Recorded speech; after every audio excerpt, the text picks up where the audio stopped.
আসসালামু আলাইকুম। হাসান হোসেনের ডেইলি ব্লগে স্বাগতম। যে যেখান থেকে আমার ভিডিওগুলো দেখতেছেন, দেখে যদি ভালো লাগে তো প্লিজ একটা লাইক করবেন আর আমার চ্যানেলটা সাবস্ক্রাইব করবেন।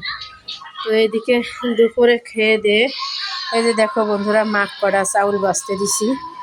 আলা চাউলের মধ্যে প্রচণ্ড ধান। তো এই যে মোবাইল দেখতেছে আর এরকম করে মানে আলো চালগুলো বাঁচতেছে বন্ধুরা। আমার এক বান্ধবী, তাকে আমি আপা ডাকি, এই পুদিনা পাতার গাছগুলো আমার কিনে দিছিল। তার সাথে একটা তুলসী গাছও লাগাই দিছি তার ভিতরে। তো দেখো বন্ধুরা, তো মাশাল্লাহ হয়ে গেছে পুদিনা পাতার গাছগুলা। আর দেখো বন্ধুরা, শীত চলে গেল বন্ধুরা, তো গরম চলে আসছে। তো এই যে কত মূল আসছে দেখো বন্ধুরা, গত বছরের মতো এবছর অনেক প্রচুর প্রচুর মূল আসছে গাছটায়। তো যাই হোক বন্ধুরা, রান্না বান্না আমি বসাই দিছি ওদিকে। কালকে রোজা ছিলাম, আজকে রোজা নাই, একটাই করছি বন্ধুরা। তো এখনো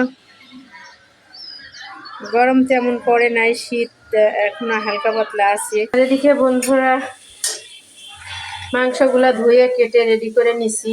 এখানে লেয়ার মুরগি আর লেয়ার মুরগির চামড়া, ডিম, মাইটি। তো একটু সিদ্ধ মানে গরম পানি দিয়ে সিদ্ধ করে আলাদা রাখছি।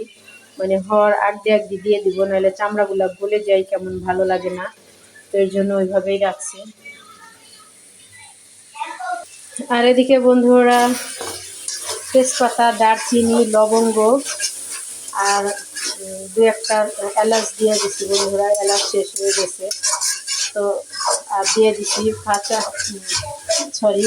দিয়ে দিছি টমেটো আর পেঁয়াজ। তো এখন আমার রেডি হয়ে গেছে, লাল লাল আর একটু সিদ্ধ হয়ে গেছে টমেটোগুলা। তো এখন আমি দিয়ে দিব বন্ধুরা আদা বাটা, জিরা বাটা আর রসুন বাটা। এখন আমি বেটেই দেই মাংসের মধ্যে। তো সবটুকি দিয়ে দিব।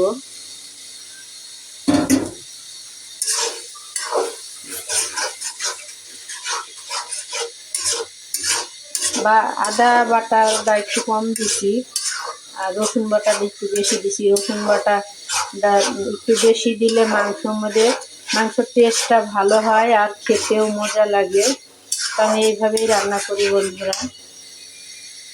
তো এখানে দিয়ে দিলাম বন্ধুরা একটু কাশ্মীরি লঙ্কার গুঁড়া আর একটু দিছি হলুদের গুঁড়া আর যে দিচ্ছি সজের গুঁড়া বন্ধুরা।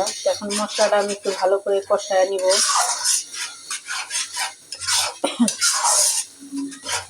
টমেটো দিচ্ছি দেখে লেগে মশলা বেশি বেশি লাগতেছে বন্ধুরা। কেটে রাখা মাংস ধুয়ে রেখে দিছি, যে এখন মাংসটি দিয়ে দিব।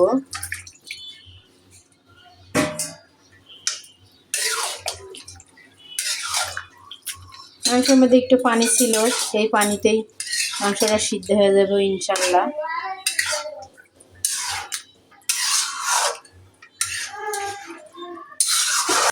এদিকে মাংসটা কষানো হয়ে গেছে বন্ধুরা, আর সিদ্ধ হয়ে গেছে মাংসটা। যে কালার দেখেই বোঝা যাইতেছে বন্ধুরা যে সিদ্ধ হয়ে গেছে।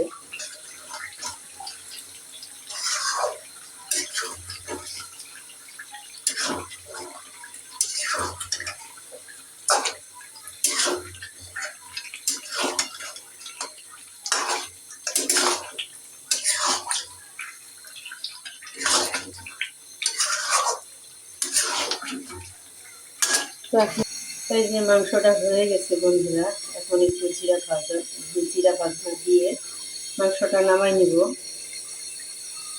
এই যে বন্ধুরা লেয়ার মুরগি, রুটিগুলো ভাজা আমার সব দুটো এক লগে ভাজা হয়ে গেছে। তো রুটিগুলো সব ভাজা হয়ে গেছে, একটা তেল ছাড়া একটা তেল এলা। তো কেউ যদি তেল এলা না খাই তো তেল ছাড়া দিয়ে খাবে। তো এর জন্য দুই পদেরই করলাম। যদি আবার তেল এলা ছাড়া রুটি চাই তখন পাবো কই, তো এর জন্য একসাথেই দুই পদের রুটি করে নিলাম। তো এখন সবাই নাস্তাটা খেয়ে নিব।